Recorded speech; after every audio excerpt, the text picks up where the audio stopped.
Civil இன்ஜினியருக்கும் ஆர்கிடெக்ட்டுக்கும் ஒரு ஒப்பீடு எப்போதுமே போயிட்டே இருக்கும். ஜென்ரலாக ஒரு ஆர்கிடெக்ட்டுக்கும் சிவில் இன்ஜினியருக்கும் ஒரு சைட்டில் ஒரு சண்டை போகிறதெல்லாம் கூட பார்த்துருப்போம். ஸோ சிவில் இன்ஜினியர் அப்படிங்கிறவர், அதாவது ஒரு பிஇ சிவில் அப்படிங்கிறவர் வந்து கன்ஸ்ட்ரக்ஷனுடைய அந்த நுவான்சஸ் அல்லது அதனுடைய டெப்த், அதனுடைய மைக்ரோ டீடைல்ஸ் இதெல்லாம் தெரிஞ்சவர். ஆர்கிடெக்ட்ஸ்க்கு வந்து அதெல்லாம் தெரியாது. ஆர்கிடெக்ட் எப்போதுமே அவங்க அப்படி பார்க்கறதுக்கு ஒன்று பண்ணி கொடுத்துருவாங்கப்பா, ஆனால் அதெல்லாம் எக்ஸிக்யூட் பண்ணுறா நல்லா இருக்காது அப்படின்லாம் ஒரு ஒப்பீனியன் இருக்குல்ல. So how you see this, like what is the role of a civil engineer and what is the role of an architect, and இந்த கம்பேரிசனை நீங்கள் எப்படி பார்க்குறீங்க விஷ்ணுநாத்? அந்த சைட்டில் சண்டை போட்டதுமே ஒரு ஹெல்த்தியான ஃபைட் தான் இருக்கும். ஓகே, ஆனால் சண்டை போடுவோம், லைக் சண்டை இருக்குங்கிறத லோக்கலாக ஒத்துக்கிறீங்க? கன்ஃபார்மாக இருக்கும், ஓகே, இல்லாமல் இருக்காது. ஆனால் அது வந்து ஒரு ஹெல்த்தி ஆர்கியூமெண்ட்டாக, ஒரு ஹெல்த்தி டிபேட்டாக தான் இருக்கும். ஓகே.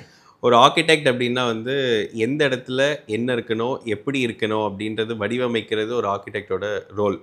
ஒரு சிவில் இன்ஜினியரோட ரோலை அது எப்படி ஸ்ட்ரக்சரலாக டிஃபைன்டாக டெக்னிக்கல் ஆஸ்பெக்டில் அதை எப்படி கொடுக்கலாம் அப்படின்றது ஒரு சிவில் இன்ஜினியரோட ரோல், ஒரு ஸ்ட்ரக்சரல் டிசைனரோட ரோல். ரெண்டு பேரும் ஒன்று சேர்ந்து வேலை செஞ்சால் மட்டும்தான் அது வந்து ஒரு ஹோலிஸ்டிக் ஒரு ஹோம் அப்படின்னு க்ரியேட் பண்ண முடியும் அப்படின்றதுல ஸ்ட்ராங்காக பிலீவ் பண்ணுறவன் நான். ஒரு ஹோலிஸ்டிக்காக அவுட்புட் கொண்டு வரலாம் அப்படின்றதுக்காக மட்டும்தான் அந்த சண்டையாக இருக்குமோ இல்லையா, மற்றபடி வேறு எந்த ஒரு காரணத்துக்காகவும் இருக்காது.